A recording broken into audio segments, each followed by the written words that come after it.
Welcome to We Do, the officially unofficial podcast for Watchmen on HBO. I'm Jim. I'm A.Ron. And we're here to talk about Season 1, Episode 8, titled A God Walks Into Abar.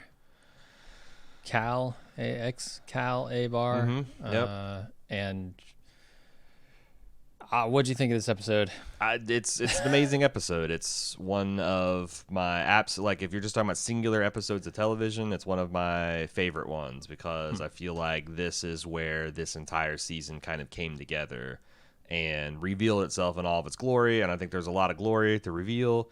And the only thing that's kind of amazing is like how little television we have left to resolve some big things, but like I'm more confident than ever that those things will all come together in a pretty satisfying way.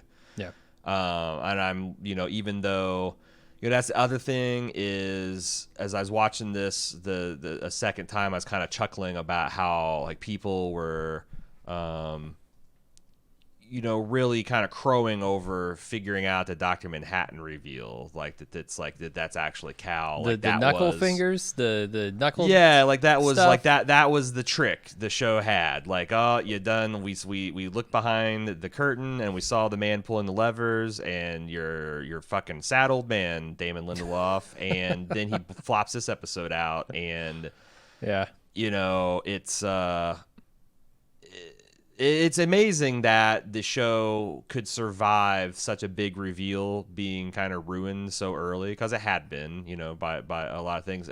But it's just like that was, that was like I don't know. It's like knowing what, but you don't know the why or the how. And those are the really interesting questions, and I think Lindelof really did a masterful job of demonstrating the difference between knowing what and the how and the why. They always are. Those are the interesting questions. Why don't we get into the episode?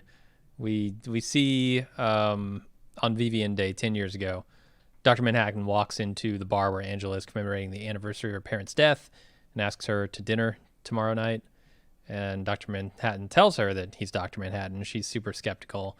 And then this episode-long conversation ensues, and this is a really hard episode to recap because a recap is linear. No, it's easy. And this episode, okay, go for it. Dr. Manhattan asks a woman to have dinner with them, and she accepts.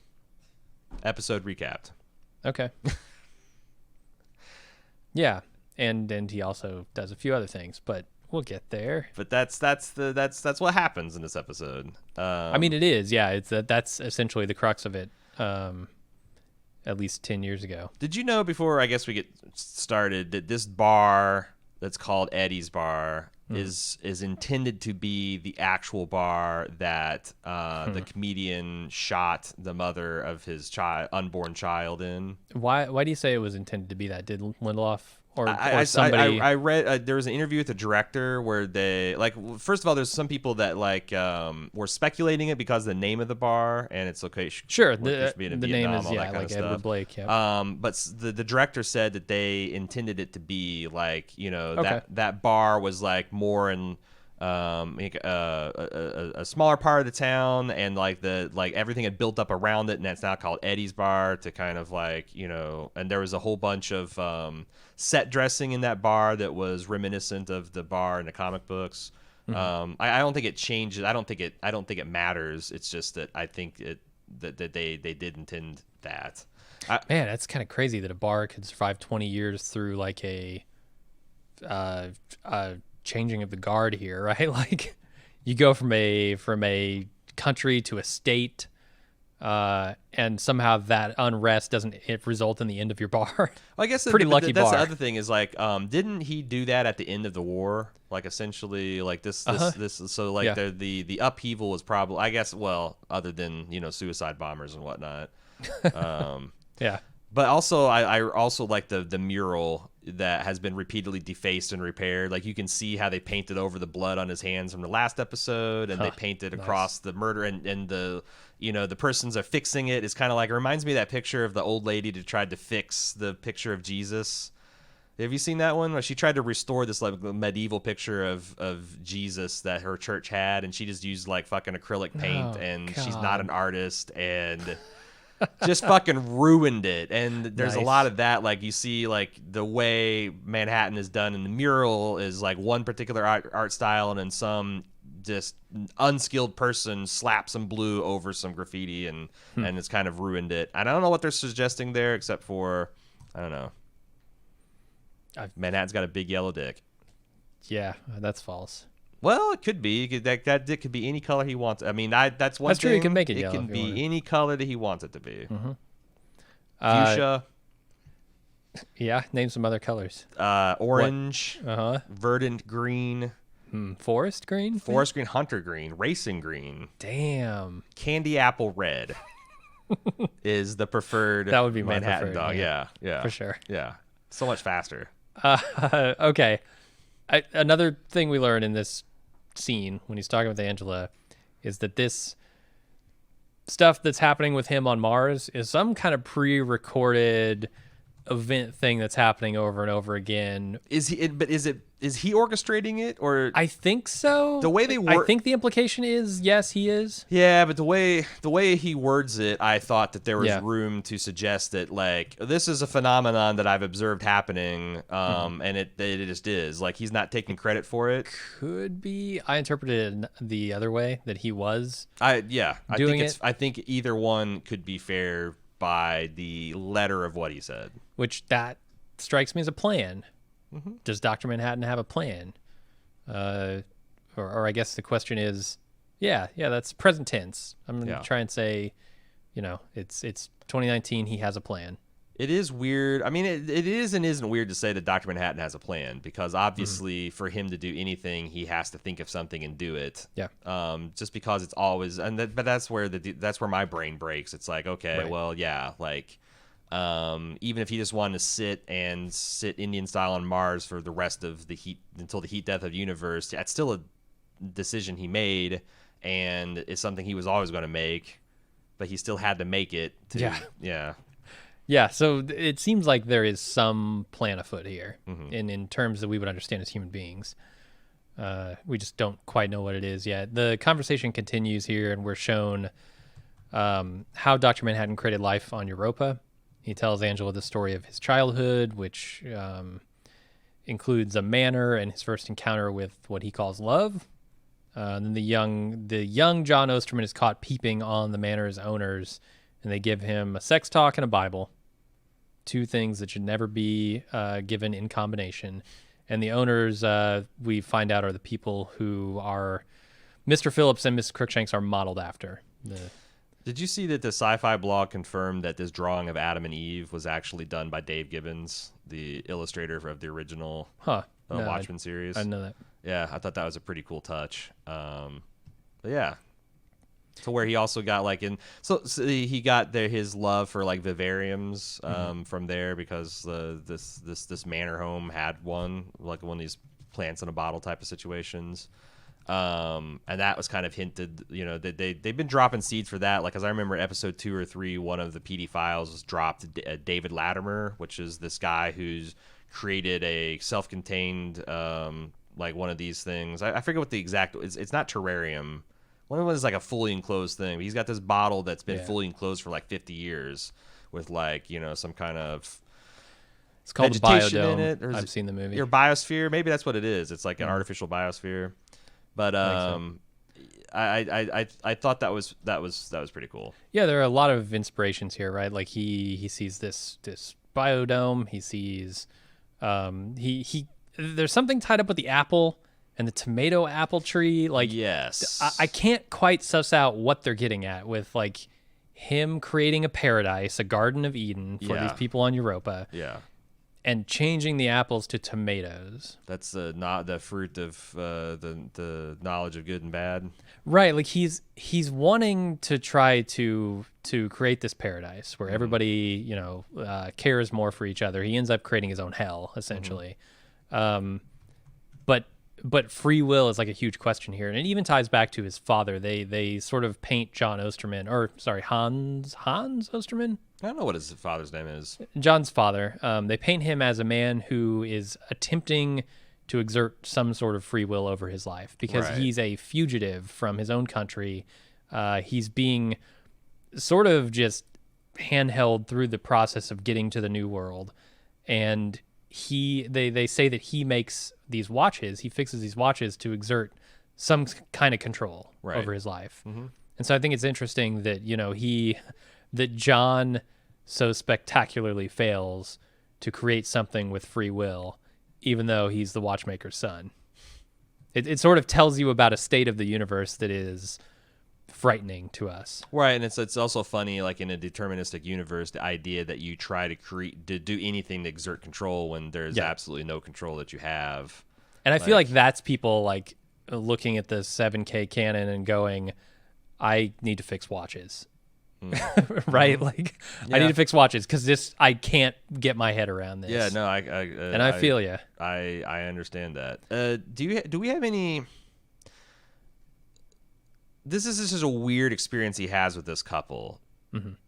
Did you get anything more in subsequent watches of like why this happened, or why, like what they were trying to do, or why have this bizarre reaction, this kid catching you having sex? I think this is just one of those things that it happened and it influenced his life. Yeah. I don't think the why is necessarily there yet. Okay. And how would he know? He was just a kid when he experienced it. So like they're like what they were thinking is, like, and it says the thing is like, is there an idea that maybe he's a little bit of an unreliable narrator? Because he wasn't Dr. Manhattan at that time. He was just a human, and he was a very young human. Been through a lot of stuff. Like, I don't know. Doesn't really matter, but like it was such a bizarre. I'm trying to think of like why, and also there's so many bizarre things about this episode, and it was all touching on this Manor stuff. Like everything that happened in the post-credit sequence, I think is cocoa nuts and very interesting, intriguing, and cool. This scene was also very weird. Also, Dr. Manhattan teleported this estate away, but it was completely unremarked upon by anyone. Like I don't remember reading a PDF file about that. I don't remember like why he just teleported a castle from the UK probably to another planet, and there's no one remarked upon that. Yeah. I guess maybe there were bigger things because it happened, in 1985 after the Squids? Yes. So, like... Especially since Dr. Manhattan was on camera, these weird recordings of building and unbuilding this castle repeatedly. Like, yeah. I think it's weird in universe that wasn't remarked upon. Yeah, maybe they had Squids on their mind. Yeah, it could be. I was thinking about it. Dr. Manhattan, yes or no? Polyamorous by definition. Sure. Because he would simultaneously be in love with Lori Blake. Yes. And also Angela. Yes. He absolutely would be polyamorous. Yeah. I mean, just by the nature I would think of how any he exists being, on. any being like him would have to be. Unless, I guess, you have one love your entire existence. And then... I mean, he could. Sure. I mean, he could experience simultaneously all the times he's nutted in his entire life, from the very first time he pulled the pud to the time right before he got vaporized by the 7th Cavalry. Like he has a remarkable. It's like the Highlander of orgasms, and his face wouldn't fucking change. Like he'd be experiencing. I mean, he is experiencing that all the time, right? I don't know. He was but it's really either enjoying balanced... what Angela's putting on him in that bed. It seemed like. Even though his mind was elsewhere, his body was where it was. Angela's putting it on him. He's putting it on for her. Like, come on. Dr. Manhattan is being torn apart at atomic level. I think Angela's being torn apart by an atomic level. Did you see that thing? I mean, like, But every second of every day, he's in extraordinary pain. Yeah, and yet his face never changes. So it's almost like he's clearly faking it. It's almost like a Hellraiser type of situation, like the most exquisite agony and the heights of pleasure he can experience simultaneously. And it totally explains why his demeanor is the way he is. Yeah, because there's no fear, there's no anxiety over anything, there's no happiness because it is just what it is. And whether he's being ripped apart or he's doing the ripping. Both of those are equivalent to him. Also, so he experiences this unbroken. Like we'll go with your theory because it's simpler. He's got this unbroken continuum of existence that began when he was alive. What happens when Dr. Manhattan dies? Can he rewind? Is he still somewhere in time that he can go backwards and forwards and experience that simultaneously, or like? I assume no. Like you said, his experience is localized to him, right? Like because there's no consciousness left to like once he gets to that end of the time, once he runs out of time, there's no consciousness left to pull the book off the shelf and look at it. yeah, That's a weird. I would think so. That's weird for me to think about as well. I mean, time doesn't end because he ends. His ability to perceive time. Huh. Ends But while when he's he ends. alive, he occupies all points of time, his own time That's my guess. simultaneously. Yeah. Interesting. I mean, you're right. That's logical. It just is weird. Another weird thing about Dr. Manhattan. Yeah, for sure. Uh-huh. So where do we go from here? I don't know. We come back to the conversation. Angela tells him he has a fantastic imagination, which he finds hilarious. In Dr. Manhattan terms, he goes, huh. That's hilarious to him, right? The funniest thing he's ever heard. Right. There's a scene where they're attempting to explain how they're going to be seen together in public if they go on this date and they have this relationship for 10 years. And that sort of leads into the scene where Angela and Dr. Manhattan pick out a deceased person for him to mimic. Yeah. And it's Cal, obviously. I think it's interesting the choice of bodies there because, like, in one of the things the modern racist does to say that they're not racist, because, like, a lot of modern racism, it stems from this like concept of race realism, which is just it goes back to this kind of like the bell curve theory that like there are innate differences in the average intelligence amongst the races, and the reason that like these white supremacists say they're not actually racist is because, well, by our own scientific measure, we think Asians are the superior, like the Asians are on ahead of the bell curve of whites, and every other race is behind them. I thought it was interesting that like Angela offered him an array of like white and Asian bodies to choose from, and like the black body was. It was the one she's most comfortable with. When she's most comfortable, it was like I wouldn't. She didn't even suggest it to this formerly white guy. I thought that's certainly part of the social commentary they're going for there.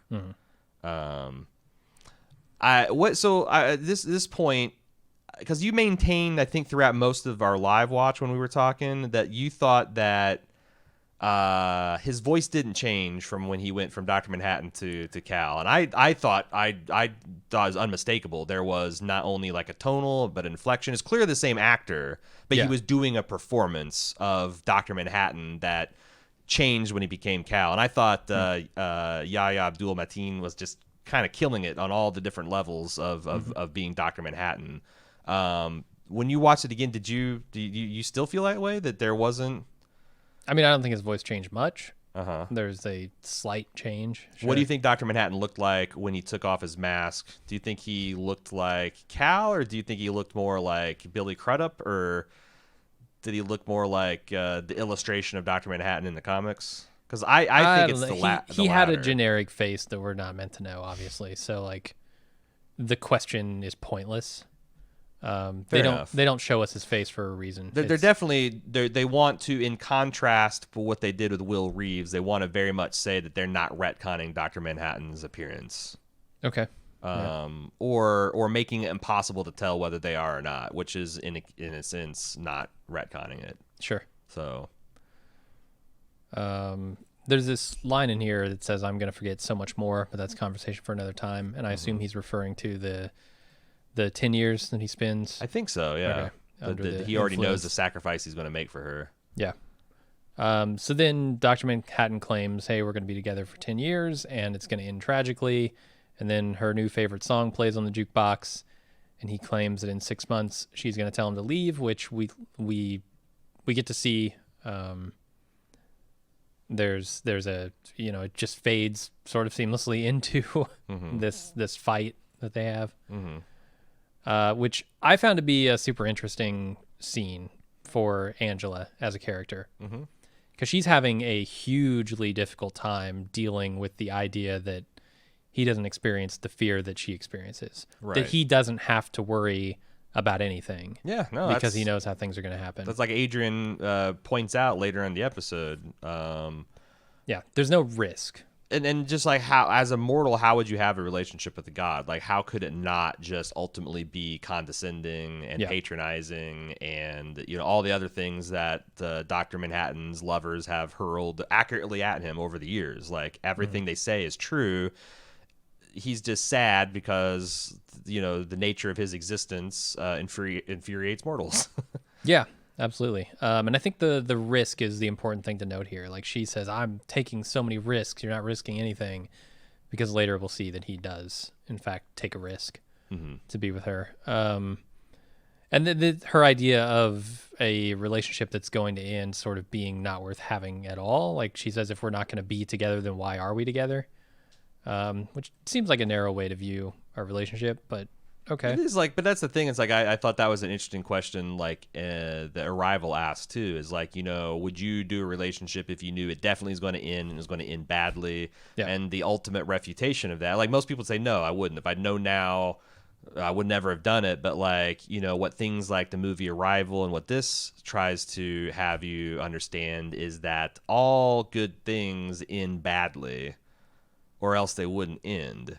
So like every relationship you have, even one that like, you know, you love your wife or your husband and you're going to be married 75 years, eventually one of you is going to die, and that will be a tragic end to that relationship. But yet we all know that. We all as humans go into every relationship knowing that it's going to end, and yet we always choose to get into relationships, or at least most of our you know, semi-functional healthy people do. I think that's it's another one of those weird things. It's like it's like this thing that we kind of this trick we play on ourselves, this lie we tell. Like, you know, every time you go and you adopt a puppy, it's like you're just bookmarking a wrench in your heart 8 to 16 years from now. But we do it. We always fucking do it. Yeah. Why? Why do we do that? I'm tempted to say it's a risk versus reward thing, but that's tough. Like, would you do the same if you knew that puppy was going to die tomorrow? Where's the line? Like, right? do you okay, this puppy's gonna die in 8 days, but you're gonna have 8 days of bliss with this puppy. Sure. Or the puppy's gonna live for 10 years. Yeah, no. There's a lot of moral and ethical and a thought to put in that, but I think the point is, like, since we don't know the future, we just essentially pretend like everything's going to. I think that's how, like, humans existentially experience life, is like we just assume that everything's going to stay the same, and we're surprised and upset when it's not, and then we go and we deal with that surprise and upset in healthy ways or unhealthy ways, and we get through it until the next time that life upends us and we're upset and pissed off about it again. Right. And there's the old cliche, it's about the journey, not the destination. Sure, yeah. That could not be more true and evident than in this episode, I think. So we're 6 months after. I will say that this is a little fucked up in terms of meditation of like a race relations, because you know, why fight the Civil War? Why fight for civil rights? Why fight for reparations? Why do anything? Because if it's going to happen, it's going to happen, and no matter what contribution you do individually or collectively, it's going to it's already ordained. Like, it seems like this type of worldview would breed apathy, except for it wouldn't matter. Right, it can't. Or maybe it does, because it doesn't breed anything. The thing that's there is already there. Yeah. How can information about the thing not change the thing, right? Yeah, like, and that's a question that this asks, right? This is with Will and Angela. This is like, why can't Dr. Manhattan dodge the tachyon cannon? You know, like that he had the information, but he was powerless to change it. Yeah. Yeah. Okay, so we go 6 months after, or sorry, the conversation that's happening 6 months into the relationship. Dr. Manhattan leaves at Angela's request, and he goes to see Ozymandias in Antarctica. Ozzy sends a few squids to somewhere and then deduces why Dr. Manhattan is here. He fell in love with a human, and he wants to become human so that he can be with her. Ozzy gives him the solution, which is a device irradiated with tachyon particles, which will make him forget who he is, all of his powers, and his entire history. And then Dr. Manhattan sends Ozzy to Europa, where he can be worshipped by the life forms that he created, and then takes this device to Angela, who suggests they should move to Tulsa if he loses his memory. Yeah, I was thinking of I said this on the Instant Take podcast, that like it's kind of fucked up that Dr. Manhattan puts Ozymandias in this position that he himself can't rescue himself from, and then takes this pill that causes him to forget. Yeah. But then I was reminded of, like, there's a point in the comics where, and the movie as well, where Dr. Manhattan takes his girlfriend to Mars, and he forgets that she needs air. So the first 5 seconds she expends is she's suffocating and dying, and then he's like, "Oh, I forgot these things slipped my mind." Like, that's what Ozymandias has been experiencing for the last 7 years, except for Dr. Manhattan wasn't around to notice he needed a helmet or needed to be able to breathe or something. It's very on brand for Dr. Manhattan to just slip his mind that he left a sentient being in what could be paradise or could be heaven or could be hell. Yeah. There's no way that Ozymandias could have known the full implant of his, and then he's just going to go and live his life, and that's that. Although I wonder, like I did on the Instant Take podcast, if that horseshoe isn't the failsafe. Because we've seen Ozymandias refuse to use it. Like, it's not, no, I'm not ready. It's not time. It's what. But that's because his pride was such that he wasn't ready to pull the ripcord. He wanted to see if he could save himself without having to call on God. Yeah, there's some kind of plan going on with Ozzy. I'm Yeah. not sure exactly what it is and why he needs this horseshoe, but got one more episode to find out. Does any of this throw into question the idea that he's sort of trying to appeal to Lady Trieu? Because we've long, for a few episodes now, thought he's saying, "Save me, daughter." I'm pretty sure that's correct. Okay.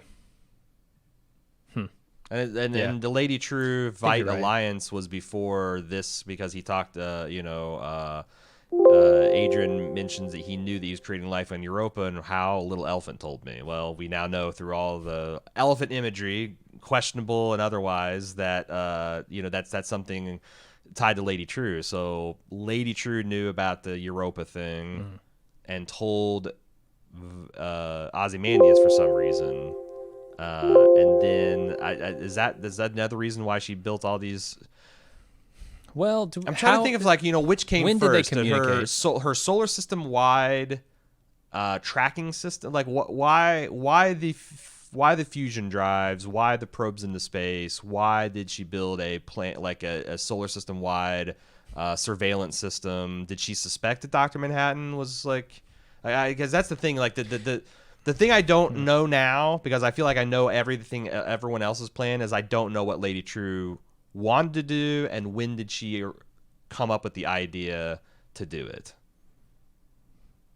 Because a lot of this stuff seems very like it's a good thing this all happened because we needed characters to know certain things, and I'm like, is it just fortuitous? Because I'm fine with that. Like, coincidences happen. Like, that was one of the theses of the the original Watchmen, is there that like, sometimes weird shit happens and you can't account for it. Thermodynamic miracles occur. But I also it also seems, without knowing for sure one way or another, that's reasonable that maybe Lady Trieu somehow knew about all this happening, and she built satellites so she could find Dr. Manhattan. And then I don't that's where the wheels come off. Like, but why? Yeah. I have a lack of imagination.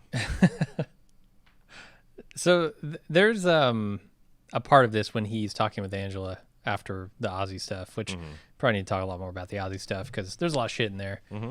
We find out that he's actually the one doing all the squid fall stuff, and has been for the last 24 years. The government actually didn't take up his plan at all. That he's been trying to work behind the scenes to keep the peace, which is something I don't think we were onto at all before this episode. We thought it was the government kind of. Yeah, I mean, we assumed that, like, from when we saw that video of the 7th Cavalry stuff, that the President Redford would just take in his orders and, like, but clearly what's happened is they all ignored. Like, they're, it's like, oh, thanks for engineering our election. Your services are no longer required. But that begs, I guess, the question, if I can use that expression incorrectly, who has been squidding it up these last 7 years? Because Ozzy's been on Europa. Is it Lady Trieu? Probably. I would assume so. Yeah. I mean, if you're gonna hypothesize that they had some kind of arrangement, then I would think he Yeah. When he stops doing the squid fall, she'd take note and start it up. Mm-hmm. But who knows? Hold on a second. There is that stuff come across on the mics? This crazy loud. I doubt it. You don't think so? Okay, because like, huh? Mm. Do you want to talk about anything else in the Ozzy scene?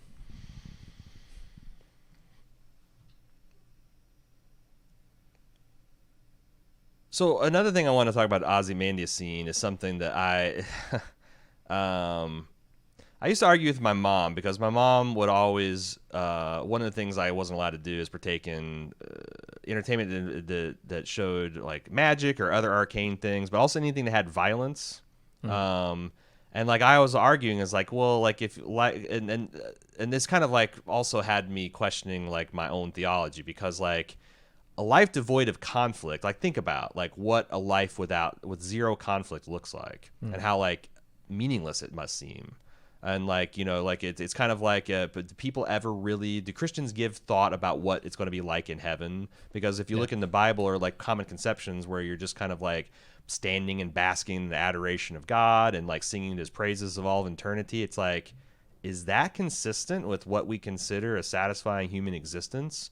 Because that's what Dr. Manhattan experienced, and then said, this is stupid, fucking off, I'm going to float up into the heavens. And then Ozymandias came, and it's funny, I wish I had time to watch all 7 episodes again, because it does seem like they're telling a story of a man who was kind of delighted to have this kind of worship, and like the endless potential it could be, and like what kind of social experiments he could do, and then increasingly frustration and turn to like homicidal mania at just how mind-numbingly boring it was without any kind of challenge. And once he did the thing he could do, which is like alert the outside people that he was there, then he got completely despondent.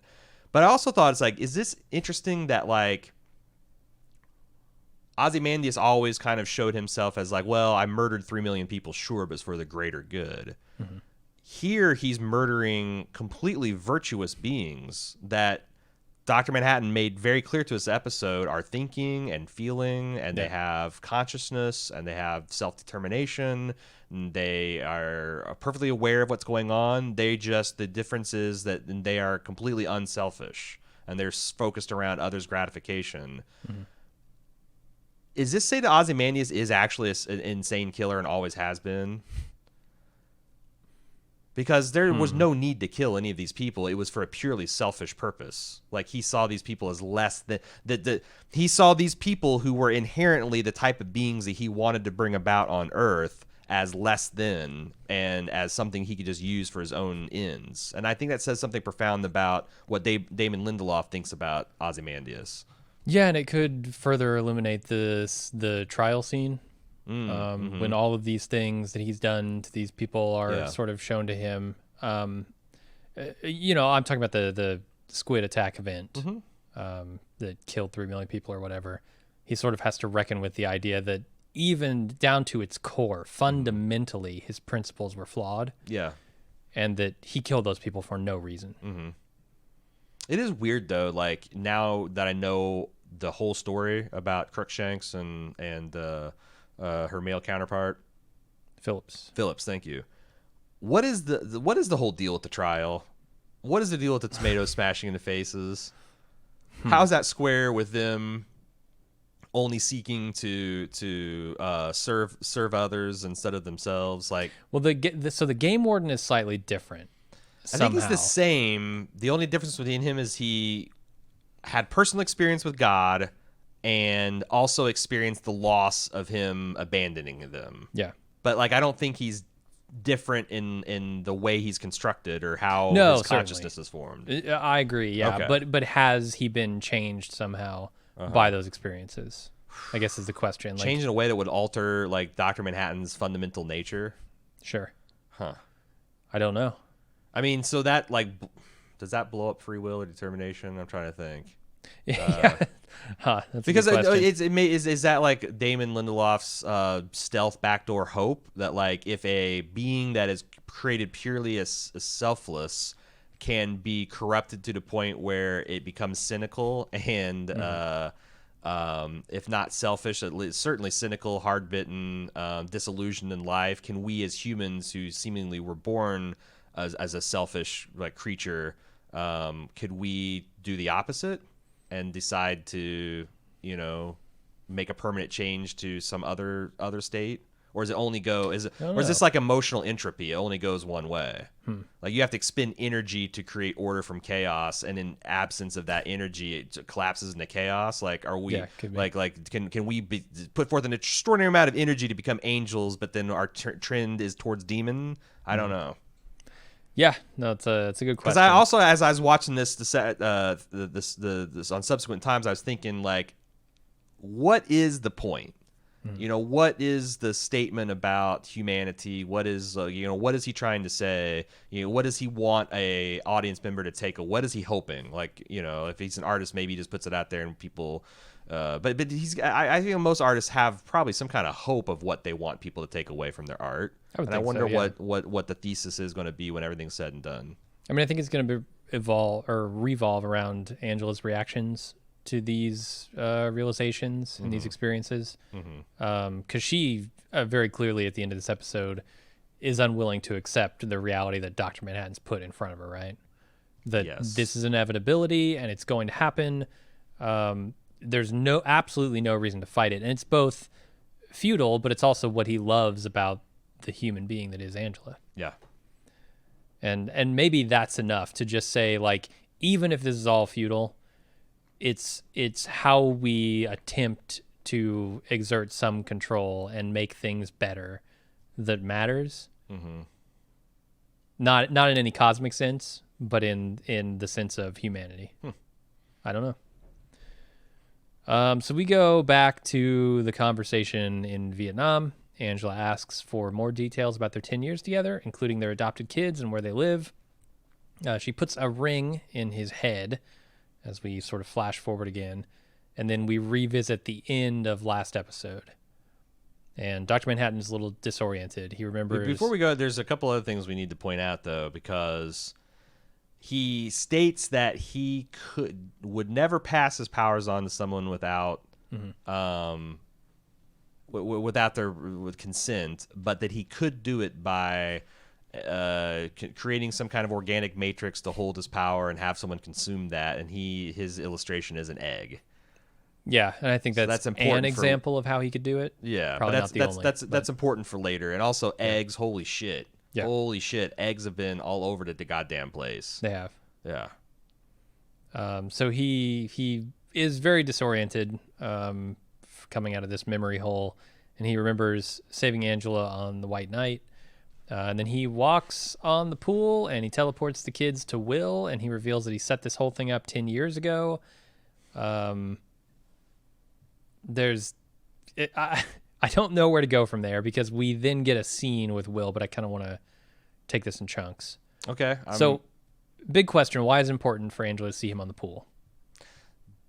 That and the egg is I think the most important clue for what's going to happen next episode. Yeah. I am at a loss of how, and I think it's going to be revealed, you know, and these are things that we kind of put together in real time on the Instant Talk and Instant Take podcast, but like, I think it's going to be revealed that Dr. Manhattan has either created something that someone could eat or has already been consumed, because we've already seen like Will in previous episodes eating an egg, hard-boiled eggs. We saw after reaching into boiling water. After reaching into boiling water, we see also the Dr. Manhattan was working with eggs here, and then Angela smashed them, and I made the joke about her like frantically coming in there and sucking eggs off the floor. Right. But like I think one of the concepts is that Dr. Manhattan's powers are going to pass to some ally that's going to use it to save the day in some way. Yeah. Now, why walking on water is important about that? I don't know if that's going to be.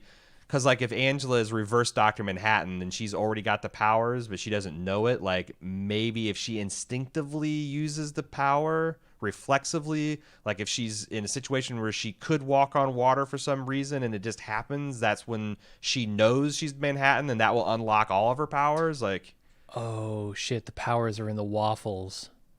Well, he didn't get the chance to make him, though. But he's been making them for years. Oh, my God. The whole family. It's the Incredibles. They're the just powers all and the Manhattans. waffles. I knew it. I knew it all here's along. the thing. I called that in episode 2. Here's the thing. He said, I would never give my powers to somebody without their consent. So what point did... So Will could have consented to it.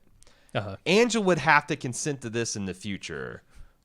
And I'm wondering, like, you know... I think so, yeah. Like, so I think that could be in the form of her, like, realizing what he's talking about and sucking eggs off the floor. It could be...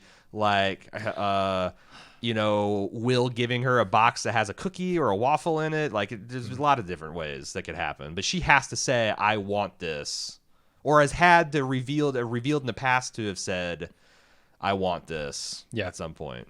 It'd be interesting if there's like, because there's all kinds of games Lindelof would play. Let me ask you this. Would this piss you off? Here's the thing. Okay.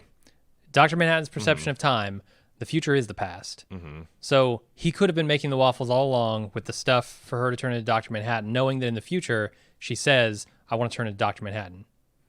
Give consent in the future for something that happens in the past. That is all over this episode. Yeah, but it's in the waffles. Okay, but it's 100% been in the waffles. Let me see if this blows up your theory. I don't think that he can use information he knows in the future to affect his current. So he wouldn't ever think, oh, knowing that what I know, I'm going to have to make these waffles so Angela could eat them, right? But he did make the waffles, and therefore he made the waffles. Yeah. But it's a tautology, but it's true. He didn't skeet into them like he'd have to. He didn't. Why not? Why would he? Because he knows Angela wants the powers. Because she tells him in the future. So then he would be using information from the future to direct his past actions, and I don't think that's what Dr. He does that all the Manhattan time. did. He does that when he walks into a bar. How? He knows they're going to be together, so he walks into that bar. Because they are together, but that doesn't mean he knows he went to the bar because he knew. He knows he's going to need to send the kids somewhere, and so he goes back to Will 10 years ago and says, you need to be here. Then why doesn't he dodge the cannon? Yeah, because it happens. That's just the way it happens, man. Yeah, the stuff's in the waffles. Mm-hmm. All right. I've never been more certain of anything in my life. Okay, I don't even know where we were in this outline. Do we want to talk about? So you didn't want to talk about his experience with Grandpa Reeves? Not yet. Because we're still on this thing where we sort of transition from them being together for 10 years and this ring in his head and all that stuff. And there's a shot in there that I thought was pretty cool after going and reading about it, where they show them as shadows on the wall. And apparently that's sort of a thing in Watchmen. It's something called a Hiroshima shadow, I think. Oh, yeah. Yeah, which is like Hiroshima Lovers, rather. It's a graffiti that's spray painted throughout, well, I don't know, throughout Watchmen, but a few times. The graphic novels where they show two lovers in an embrace, and it's meant to signify the incoming atomic war. That think like Terminator 2, the beginning of that movie. Yeah, and this is a real life phenomenon in Hiroshima. There were actually people's like inverted shadows where like their body kept the wall from being exposed, and you could see the outline of where they stood at the moment of the detonation. Yeah, I'm not sure what they're getting at exactly with this shot, showing them sort of in that arrangement. It's probably because like there is like that was for, and then there's also the famous point in the books where like the newsstand guy who's had kind of like this not antagonistic but not antagonistic relationship with this kid who's reading the comic books for free at his newsstand. Like at the moment of truth when there's going to die, they spontaneously go and embrace each other. As the wave of white light from the psychic squid washes over them. So there's like that led up to that. So it's and we're leading up to another big event. Yeah. As a foreshadowing, as an homage, probably could be both. Could be both.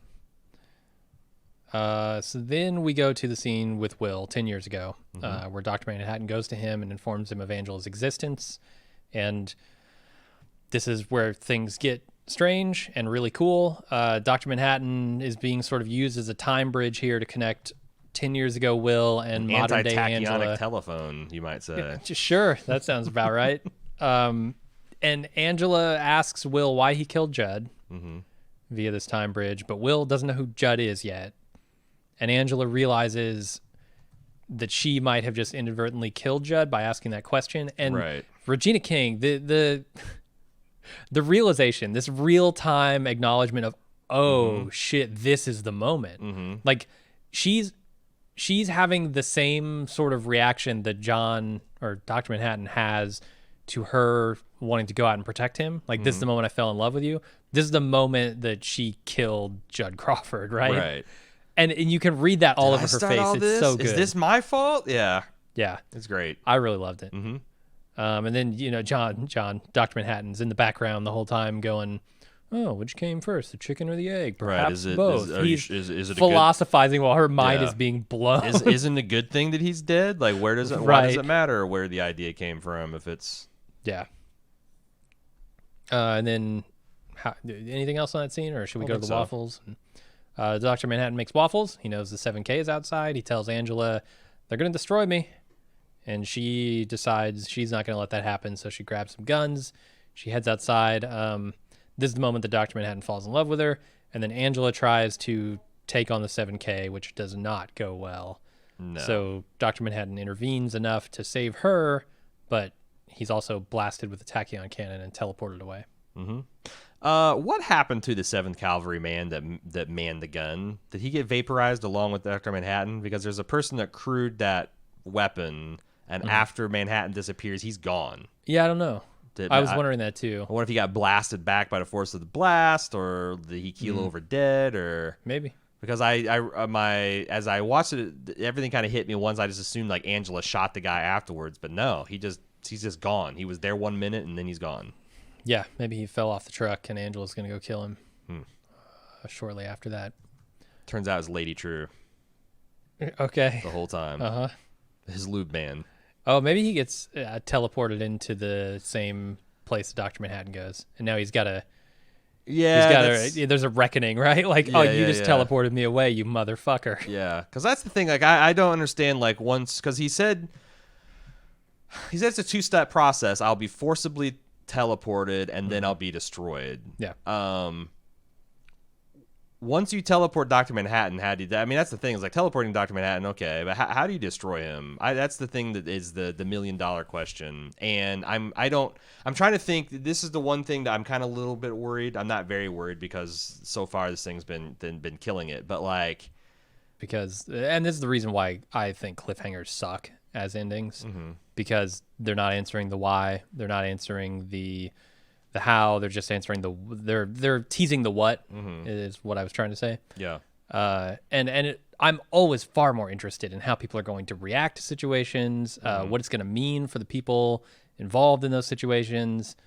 Those are the far more interesting things, and I think these are the questions that we have at the end of this episode, right? Yeah, I mean that's why like things like The Matrix is so intensely interesting, because you've got this omniscient character who makes that a point that like it's not, you know, like knowing what's going to happen. It's what you need to understand is why. You need to. It's all about understanding yourself and your place in the universe, and things like this when you've got like a god who has an extra ability that we don't as humans, I think reveals something interesting about the human condition. And also, just judging from feedback and from people talking on forums and the internet, also reveals some important human limitations of what we can comprehend, because half of the mailbag was just people either struggling to understand or refusing to grapple with the reality of Dr. Manhattan's existence. Yes. Like if you ask why he can't dodge the 7th Cavalry's tachyon cannon, then you still don't get it. And I don't know how, because the reason he can't dodge it is because he didn't dodge it.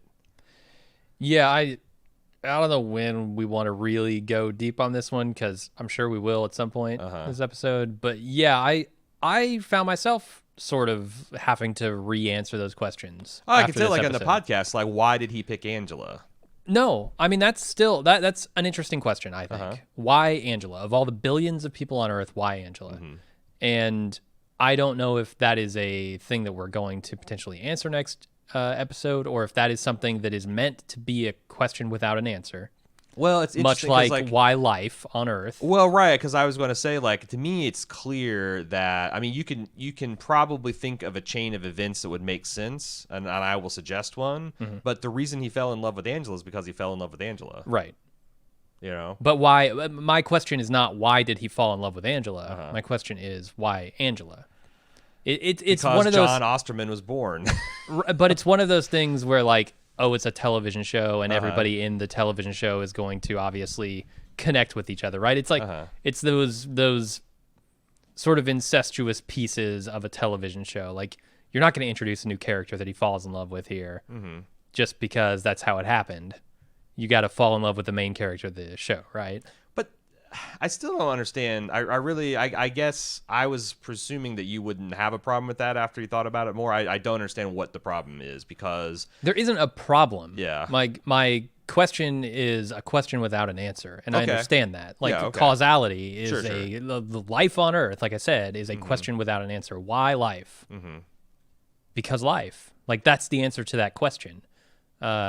Same with Angela, but I still wonder, like, if they're going to do something more with this, because there is something weird about the nature of Dr. Manhattan beyond just like, oh, I'm out of time here and I'm essentially just cause and effect personified.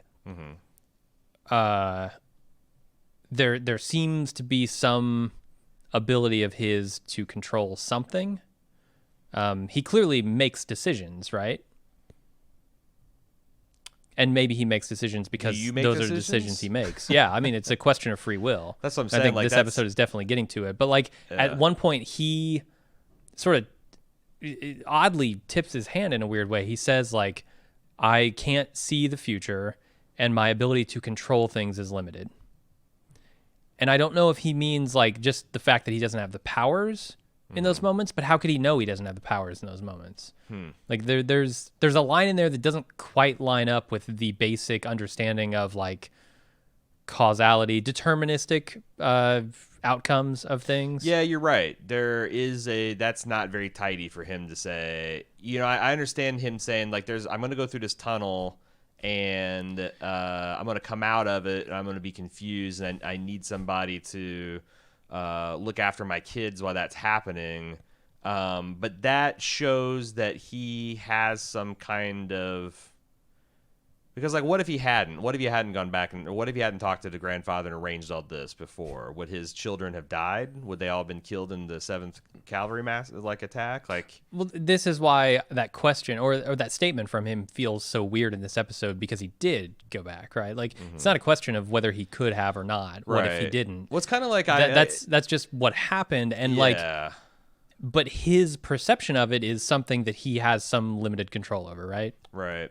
Well, it's like it goes back to the comic book and the movie where Dr. Manhattan was feverishly working on a project with Adrian Veidt to try to stave off some kind of nuclear Armageddon. He was trying to provide some sort of cheap, to the point of almost being free energy, so that, you know, people's like that there would be no more want, so that there would be, like, he was doing what he could try to do to create a world where people wouldn't have to fight and there wouldn't be a nuclear war, because he wanted to save the world, or he wanted to make people happy because he doesn't care one way or another, and he thinks that's what I mean, I could go back and but he couldn't see the future because of tachyon beams, right? That always tracked. But he could see the future. He knew nuclear war didn't happen. Yes. He just didn't know that piece of the puzzle. No, I think he honestly, like, I think so. That's not true. According to this episode, well, he absolutely can see the future beyond those tachyon events. Beyond the tachyon event inside his head that's localized to just that, yes. If it like tachyons are baiting the whole planet like I think they were in the comic, then I think so. Like, the way I understand, and this could be wrong because who the fuck knows, but the way I understand Dr. Manhattan is that he essentially has two non-continuous experiences of his life. 3, I guess now. He has before and after the tachyon flood that Adrian Veidt creates. But he knows that his relationship with Angela ends in tragedy. In that 10 years ago on VVN Day, before he goes, because he had a 10-year gap because he had a tachyon emitter in his head, and he knows exactly how all of this ends in tragedy. Yeah. So that says to me that he knows both all of his past and all of his future simultaneously, regardless of tachyon events. I think once he got past the Adrian Veidt squid attack, then he no longer had like a discontinuous experience, but he had to travel past that before he could see it. But there is no before. What do you mean? It's all happening now. I at understand once. that, sure. Okay. So doesn't that preclude the idea of before and after an event? I'm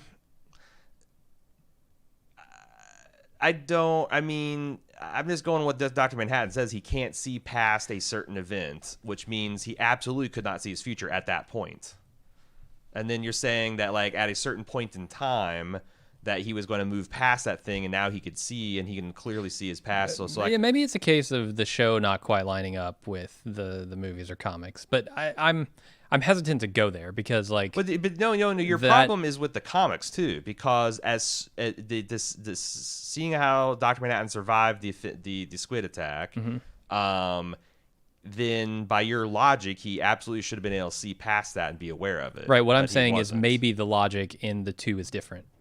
And I'm going only on what the show says. Yeah, no, I think Dr. so. Manhattan. I think the idea is like you've got something localized in his head versus the entire planet. Because I think he had probably an unbroken understanding of what. Well, no, because the other thing is he's also only can see his own history. Because I was thinking like he could probably be aware of what everything was happening on Mars and Jupiter and all that kind of thing because they weren't being flooded with tachyons. But also he wasn't over there, so he wouldn't. Because again, he's not omniscient. He just has. He has but that's like saying Superman can see through anything except for lead, right?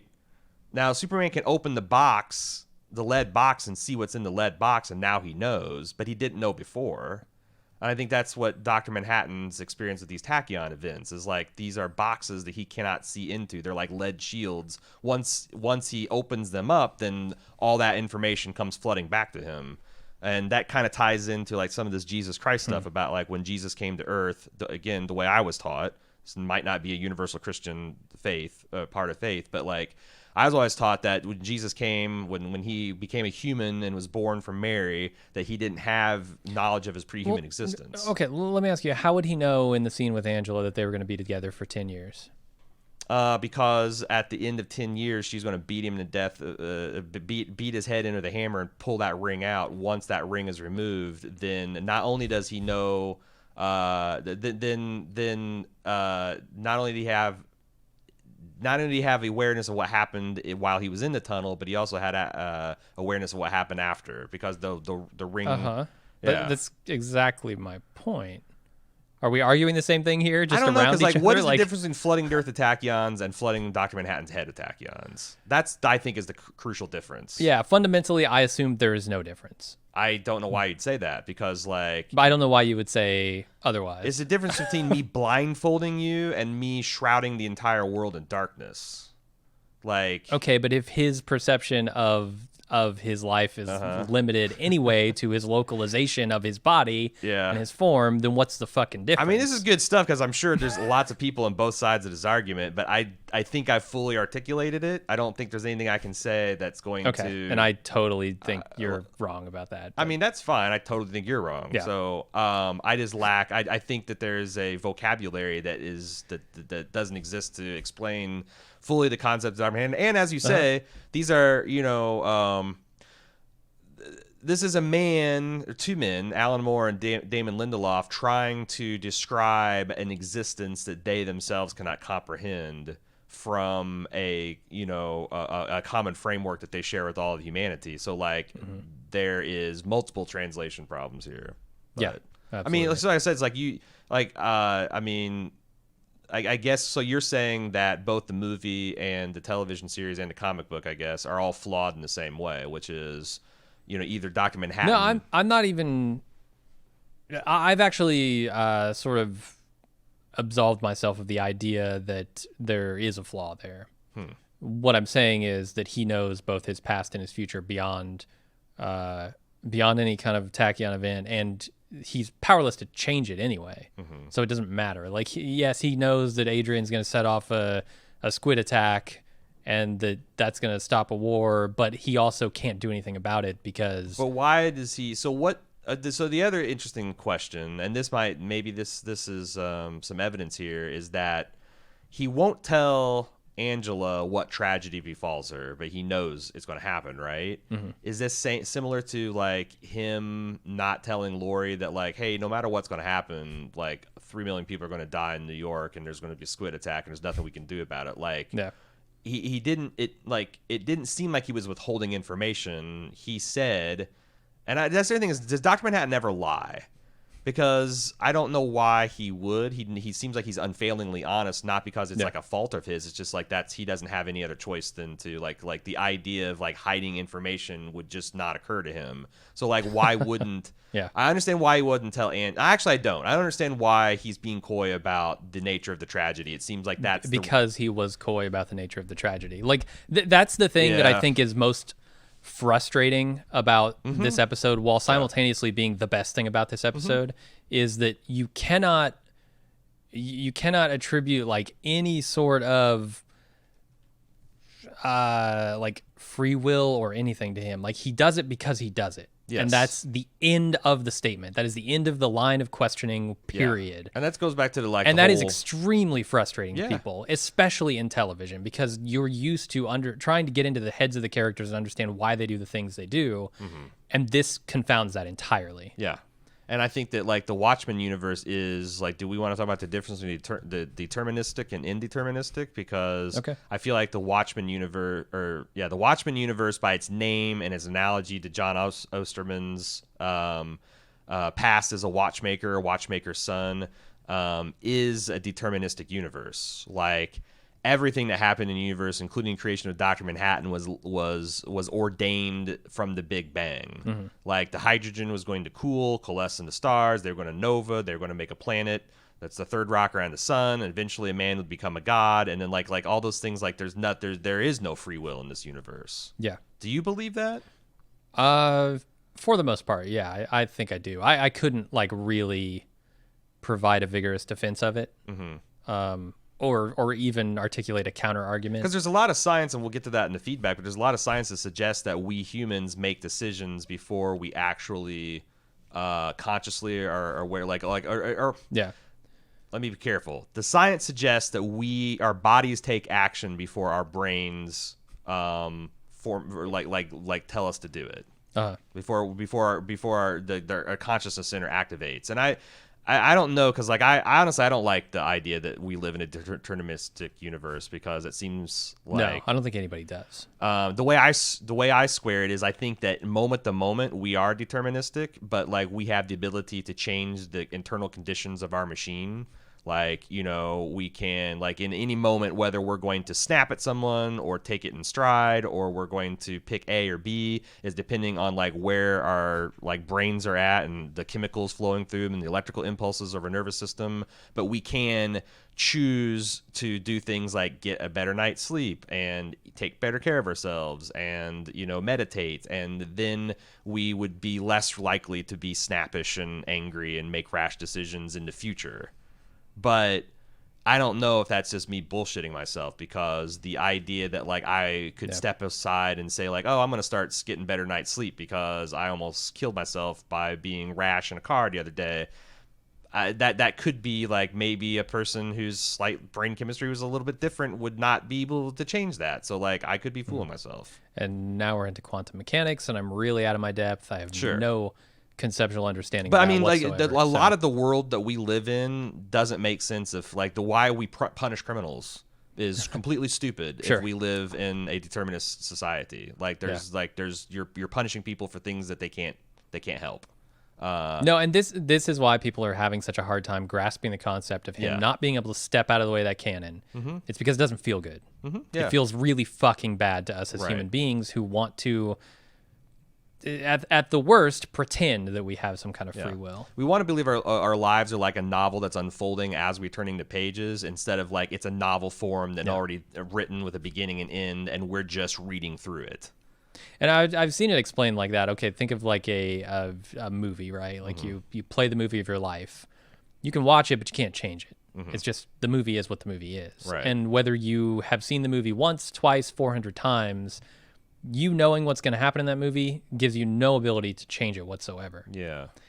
I don't like that because that's still an observer outside of the experience itself, which Dr. Manhattan doesn't seem to be. Dr. Manhattan is part of the experience.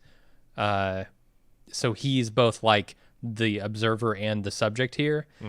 And that analogy doesn't quite track for me because he could, go and cut his own fucking film, right? And splice it into the VHS and change the VHS tape or the DVD or whatever. In that weird analogy that I've constructed, but like it's something else beyond that. There's also another above and beyond the stuff we've already talked about. There's also something a novel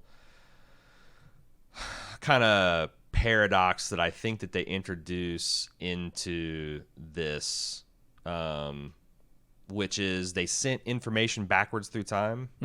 Which, we were talking about last week with the kind of like, I guess this works in this universe because they do have tachyon particles that can travel faster than light, whereas tachyons are just a theoretical particle that like most scientists don't think actually exist in our universe. Yeah. So I guess maybe I've withdrawn that because like I was thinking like the idea that you created this paradox by Angela asking something that that is a hard paradox and that shouldn't be able to happen because you shouldn't be able to send information backwards in time. But yeah, it's a science fiction. So never mind. Okay. Why the two-step process? Why teleport? I mean, I guess my idea is that they don't want to just destroy Dr. Manhattan. They want to take his powers for themselves. Okay. So that explains why they're not just wanting to blast him. But like, how do you contain a Dr. Manhattan once you've teleported him? Like, you've got a supremely powerful being.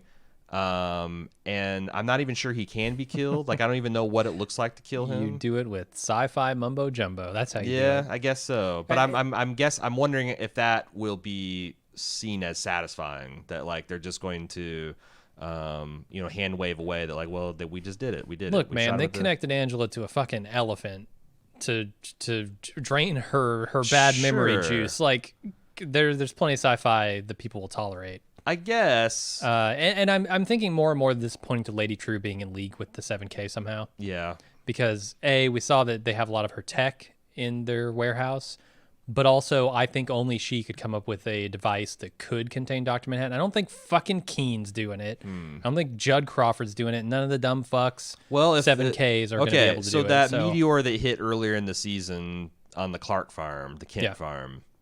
If that's Ozymandias coming back, like a lot of people have suggested, is it possible that her and Ozymandias together could come up with a way to suppress, kill, steal his Those are the only power? two characters they've established that I think could do it. Okay.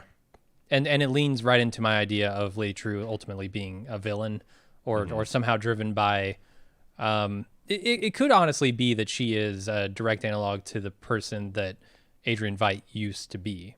The guy who thought he needed to kill 3 million people to save the planet. Because we've seen Adrian sort of come to a reckoning, like have a reckoning with that thought pattern and maybe understand that it is not in actuality worth anything and that he did a very evil and terrible thing.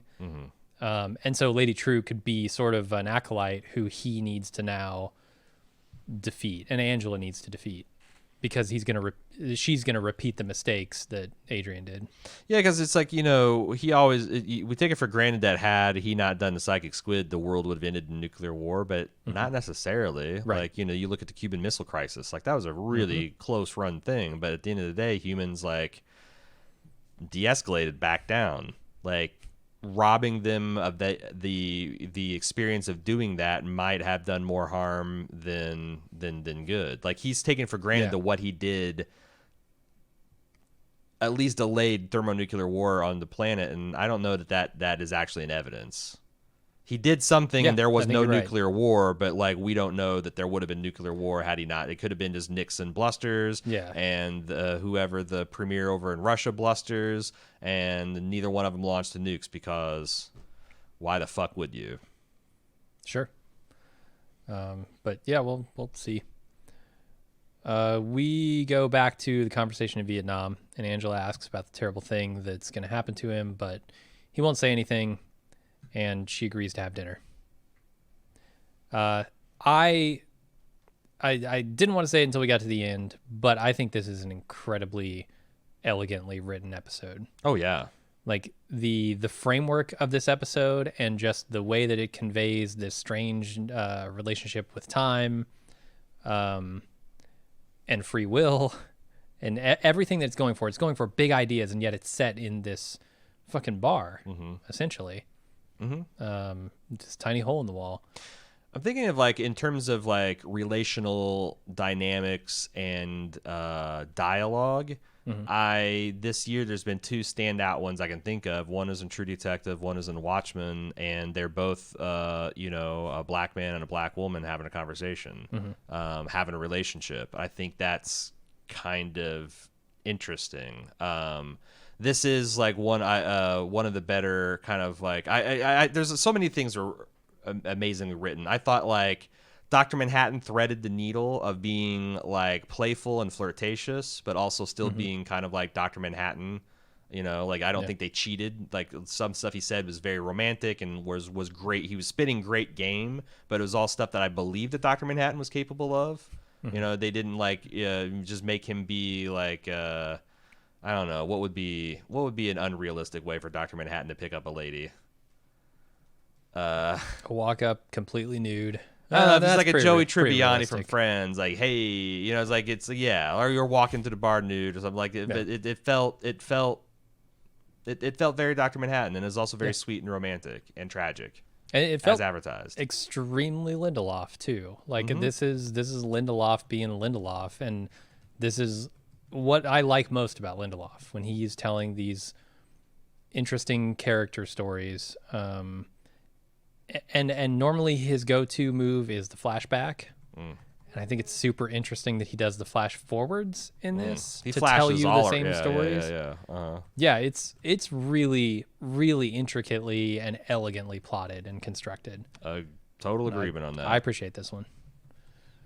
And then that's not actually the end of the episode. Nope. Because there is, if you didn't know this, a post-credits sequence. Go back and watch through the credits because it's a big one. So Ozzy is being asked repeatedly if he'll stay on Europa, and he repeatedly answers no.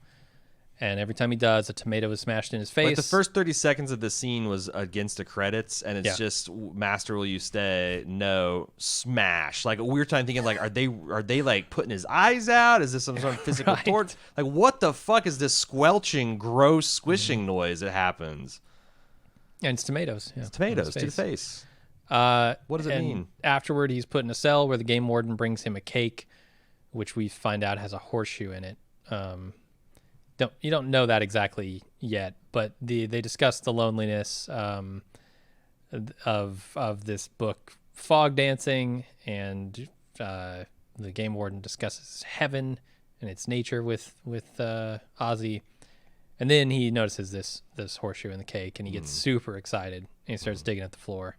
Yeah, he just goes like a maniac with it. Yeah. Let me ask you this: is it possible that Ozymandias has somehow written Fog Dancing? What? We're playing with time. So this is partially informed by the Peteypedia, which we'll get to in a second. But like, Fog Dancing is the book that he's reading. We also know that he's working on some kind of play, a 5-act play, right? A tragedy in 5 acts. Is there any connection there with the strangeness of time in this episode? How could he go back in time and write something? Like he would already by going into the future and having Dr. Manhattan.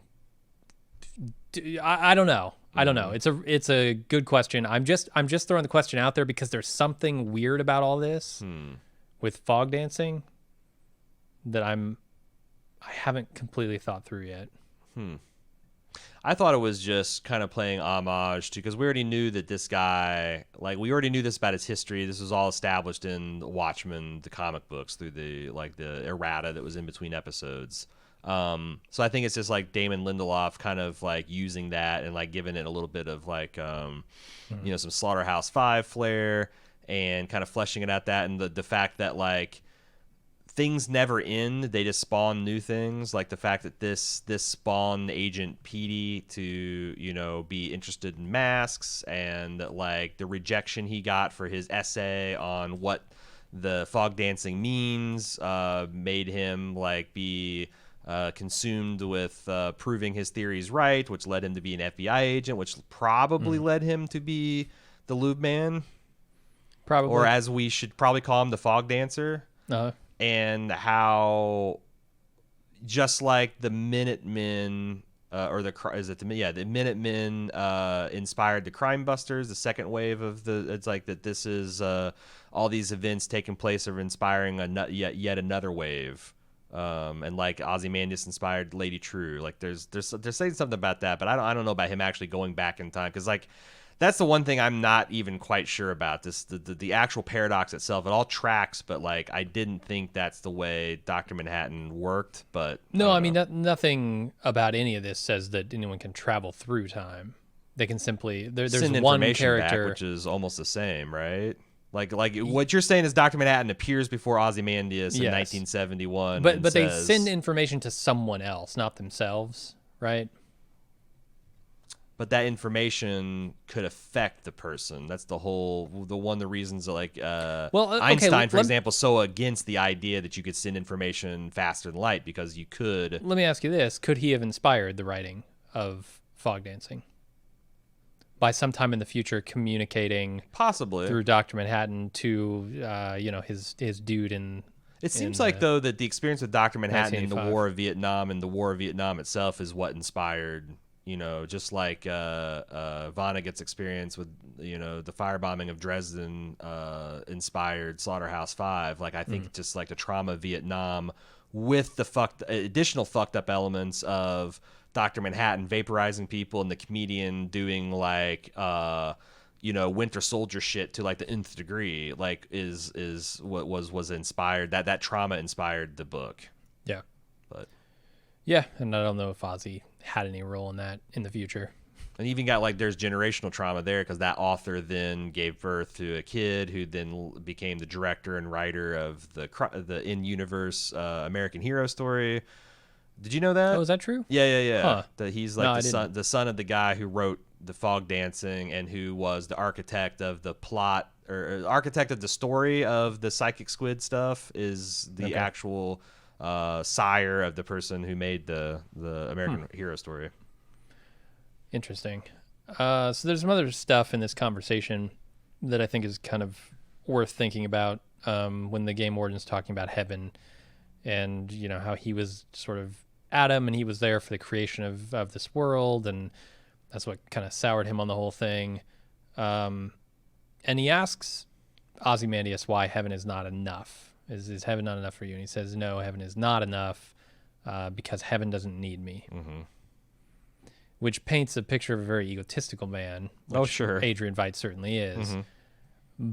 But it also has a tinge of futility in it, which it sort of feeds back, you know, into the ideas we talked about earlier with maybe Ozzy regretting his actions because they were fundamentally flawed. And I don't even know that he's I don't know if this is even true. Like, he's envisioning a world that's like, you know, shitting its britches and needing him. I don't know that it does. Yeah, maybe it doesn't. I don't know if it needs him or Lady Trieu, honestly. That's like, I wonder, I'm starting to... Well, that profound loneliness, the thing he says when he's reading the book is loneliness, is what the book is about. Mm-hmm. And I think, to me, that indicates that sort of neither world needs him. Mm-hmm. Like, yeah, he can get home. He needs to be needed and... Yeah, he needs to be needed and no one needs him. Yeah. Like, that's... Yeah, what does that even mean in a deterministic universe? Like, needing and belong... Right. But he does want to be home, right? Because this place doesn't even provide him an opportunity to be needed by anyone. Whereas at home, he could maybe get back and do something to be needed by someone, even if he regrets the fundamental concept of the ideas he had before. Mm-hmm. I don't know. We'll see. Got one more episode. You got any idea about the horseshoe? I don't, man. Yeah. What's he going to dig to? It's going to take him years to dig out of this prison with a horseshoe. Yeah.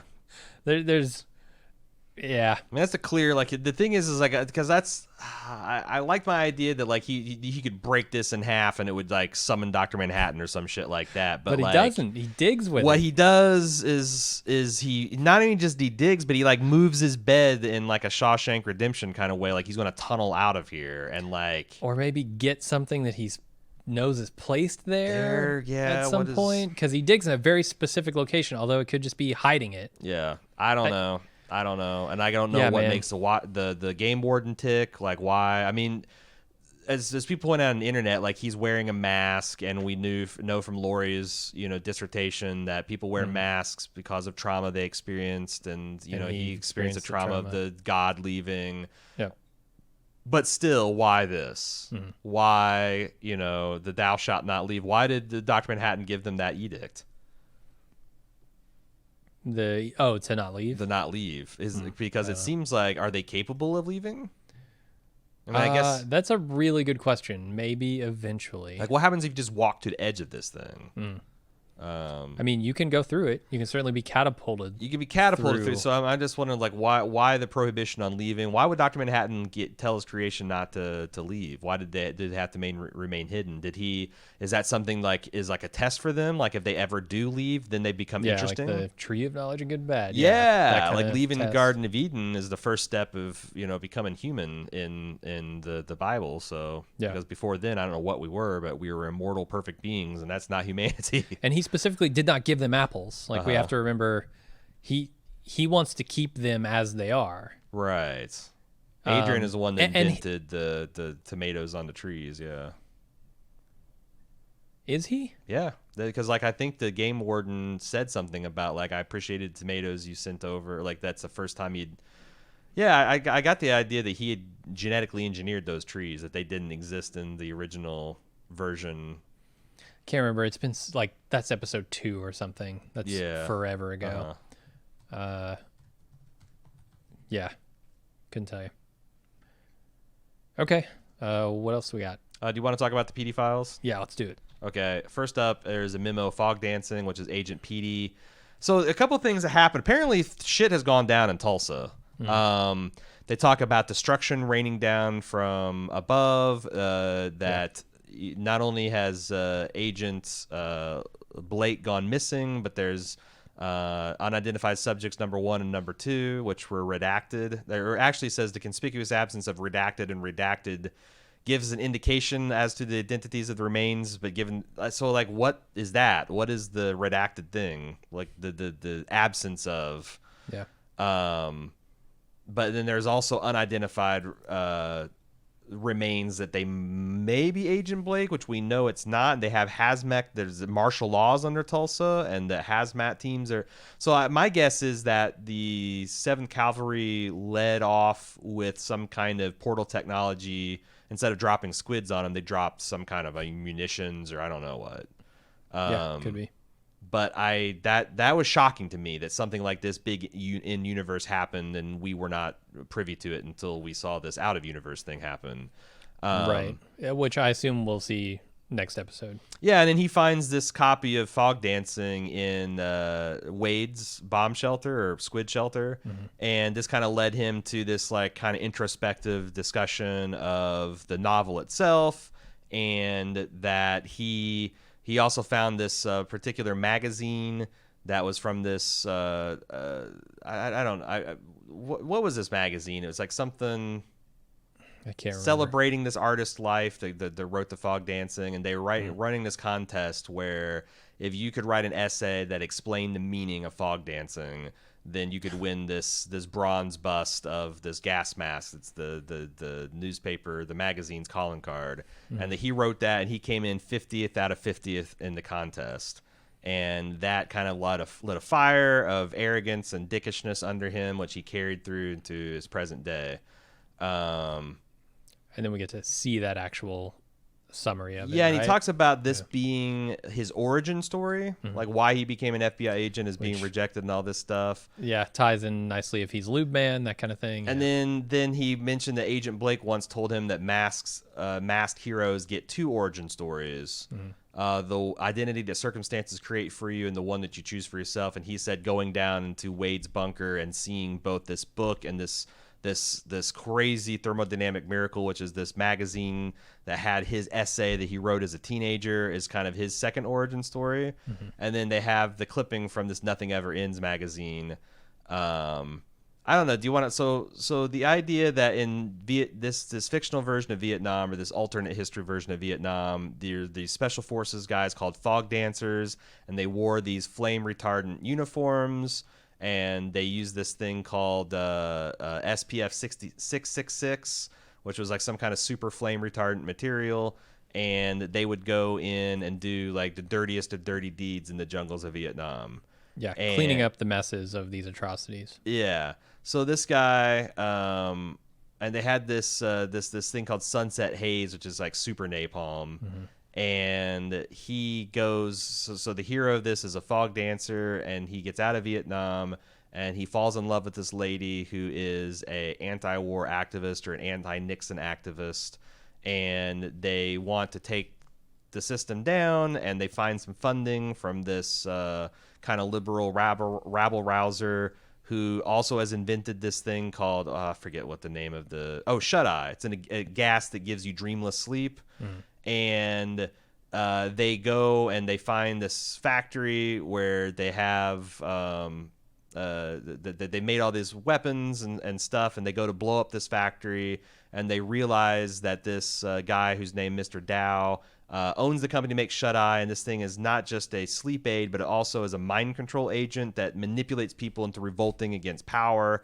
And then he realizes that all the dreams that he had and all the things he'd been doing, that he thought he's doing of his own free will, were actually things that he was influenced under this gas.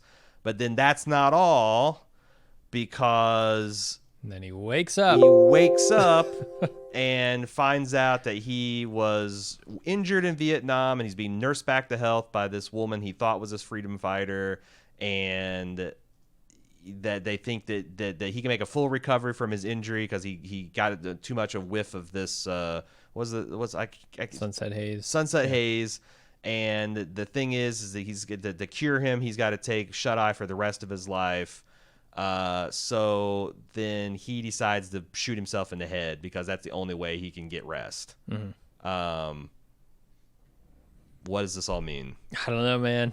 I mean, it's kind of it's a little Dr. Manhattan-y. The idea that the waking of the realization that the things you thought you were doing in life were already predetermined by some other entity, and that there's no way out and there's no way to end except for death. Like, yeah, I mean, PD in that memo describes the book as nihilistic and surreal, with an unreliable narrator, that kind of thing. So it's Agent Petey that's Lube Man. Probably, yeah. What does that mean? I don't know how they can. Well, okay, so there's a part in this book, this fog dancing book, where they are sort of about to be killed by the Mr. Dow or whatever, and a guy comes in through the vents. Rawhide. Yeah, Rawhide comes in through the vents and saves them. And I think a lot of people are speculating that that's Petey as Lube Man is going to come in and try and save Lori, try and save Dr. Manhattan. Like, be a super slippery John McClane and just kind of shoot basically, through those vents. yeah. Huh, interesting. Which is a possibility. It's also it also makes sense now that why Lori would have some kind of attraction to him, because she knew either subconsciously or maybe she just smoked him out a long time ago that he's also a mask and a vigilante, because he's an FBI agent that's defying the Keene Act by being a costumed hero. Yeah. I don't know. I do hope that they attempt to explain in whatever way they can Lube Man, because it's the weirdest fucking thing in this entire show, and it's also the least explained thing currently. Yeah. So, yeah, do something. I would have said before this episode that I didn't need an explanation for Lube Man. I don't think I do, but it seems like we're going to get one anyway. because there's no way they dumped this much information without this becoming Right. vital for understanding the plot for next week. So Wouldn't it's Lube think Band, so. it's eggs, and it's walking on water. Mm-hmm. Mix those into a bowl And it's waffles. Don't and forget the waffles. until combined, and you get interdimensional waffles. I don't know. Yep. Well, we do have a chunk of feedback to go. You can send feedback in for one more week to Watchmen@baldmove.com. And we're going to start off with Derek W. Are we to believe that the raining squid machine is an auto-random timer? Adrian is in Europa while it rains in the first episode, right? Is this a plot hole, or do you think it will be addressed?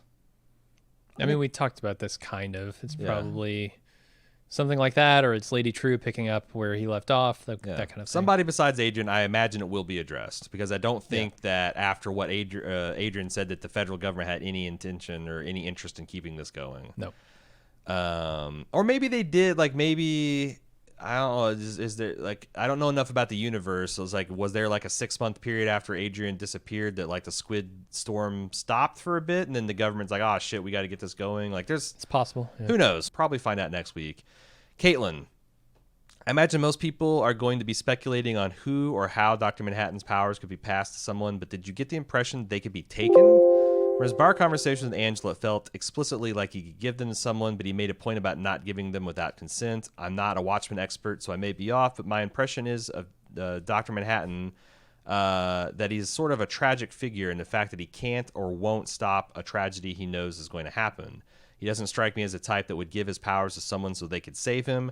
Do you have self-preservation instincts when you know what's going to happen to you? And if you're constantly being torn apart because you're simultaneously in all points at time, wouldn't you also be constantly being destroyed by whatever the 7th Cavalry is doing? He rebuilds himself after being destroyed in the chambers, so he's not rebuilding himself after being destroyed in whatever we are about to see. Does he simultaneously experience his own death while he is alive? Well, we don't know that there's nothing beyond his life beyond being destroyed this time, right?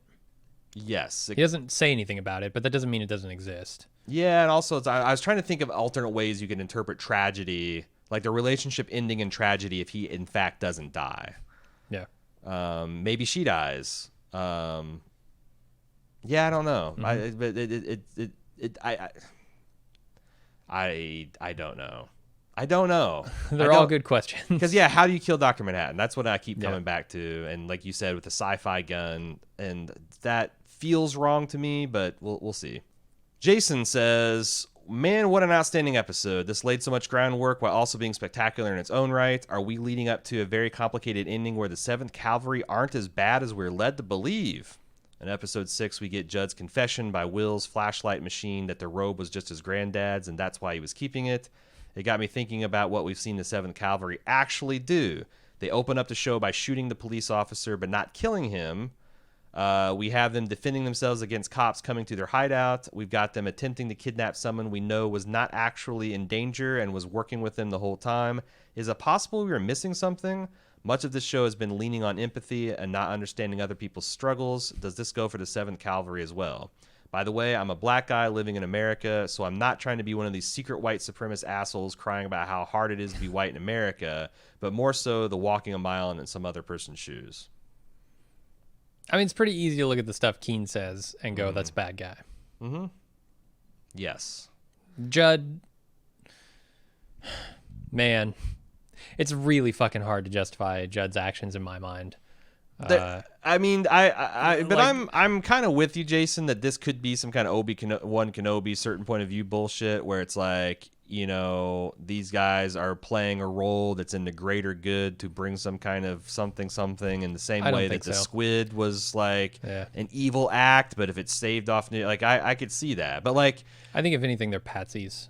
Yes. For Lady Trieu's plan. There you go. Because I was going to say, like, there's nothing that can make me think that like the rank and file 7th Cavalry are like good people the way I would understand those words. Like they could have, I mean, you know, I can have pity for like poor ignorant people that don't see a way out of society, like kicking against the goads and trying to take the system down and doing all that kind of like you know, it's not easy to be poor and white in this country. Absolutely. But like, yeah, what you said about them being patsies, like, I don't think that they're like consciously working towards something good. Yeah. They might accidentally be working that. They might be manipulated into doing something that's in a greater good, but I don't think that's what's in their heart, if that even matters.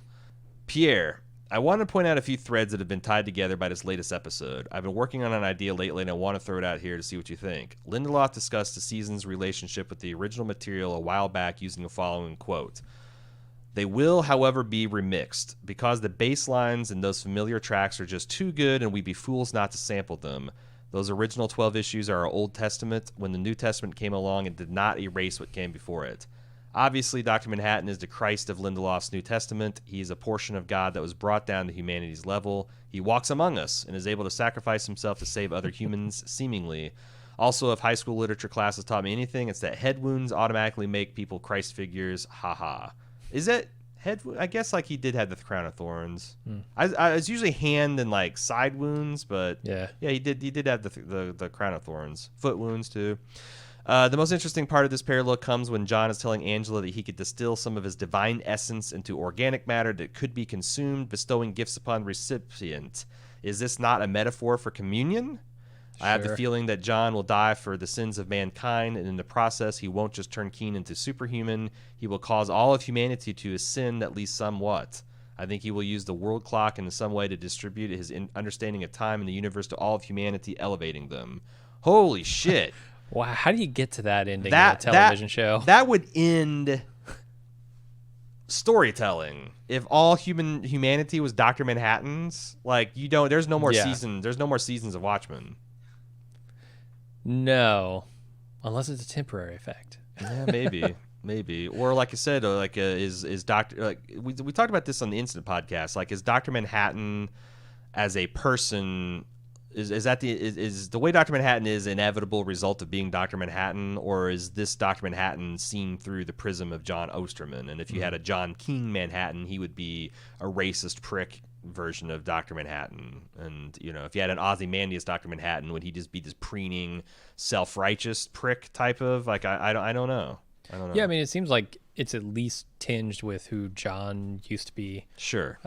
Because you look at the things he goes and does, like creating life, he had these experiences in his childhood that sort of led him down that path, right? Moving on to Alex, Dr. Manhattan is going to be transported back to the 7th Cavalry headquarters to be killed, and we know Laurie is currently being held hostage there. I can imagine some sort of meeting between the two. My question is, do you think that Dr. M truly loved Laurie like he does Angela? This past episode seemed to me like Dr. M experienced love for the first time since becoming Dr. M for Angela. Will this cause conflict for Angela/Laurie and Dr. M? If he had to choose which one to save, who would it be? I didn't even know how to speculate on that. Is the first time he experienced love? No, I think Dr. Manhattan certainly loved Laurie. As he explained to her, like when she rejected him, he left the planet in a reaction of sorrow and loss. So I think he loves Laurie, and it's like also you can kind of see that like maybe he didn't love Laurie until he realized the truth about her thermodynamic miracle, but that just means he always loved Laurie. Also, I think Laurie was 15 or 16 at the time that they began their relationship, which is fucking complicated for a god.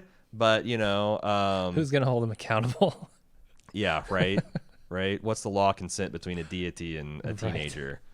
Probably not 15 or 16, but, what's time? It's a flat circle. So She will be 35, and therefore I'm a she 7-year-old. is 35. When I'm fucking her, I'm a 7-year-old boy just fleeing the Nazis. I don't even like joking from Germany. about this. When I'm also being torn apart by tachyon cannon, et cetera, et cetera. I'm just saying what he would say in court. Yep. And it would be just as gross when he said it. Yep. But again, who's going to hold him accountable? So I don't even know how to begin to answer the question of who he would save in some kind of conflict between Angela and Laurie. No. Yeah. I really don't. Yeah. So, John, I often get into arguments with people about so-called paradise. I'll tell you what, I have an opinion on who he should save. It's Angela, because Angela's got kids. Okay. Laurie chose not to have kids, and that was a choice she made, so there's no one depending on her. So yeah, she's Angela. John, your kids riding on this. Come on now. Oh, that reminds me of something. Uh-huh. Final scene, the postcard sequence. Ozzy says he has 8 million children at home.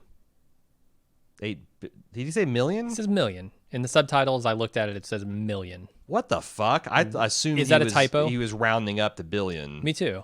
But has to be. The subtitle differs. Well, HBO subtitles have not been 100% on point. Yeah. So I'm going to say no. I'm going to say they just, Jeremy Irons slurred a little bit or he misspoke. And yeah, because there's not 7 million people on Earth. Maybe there are 8 million 7K and he's somehow the father of the 7K. Oh my God.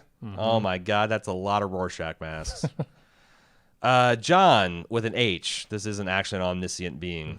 I often get into arguments with people about so-called paradoxes that think they exist in time travel movies and shows. People assume that an event from the future that is an initial cause of an event from the past, and that event has to happen to create the future that created that initial event, without which the future doesn't exist and therefore cannot create the event that creates the event in the past, and therefore doesn't happen is some flaw or paradox or plot hole, and it never is.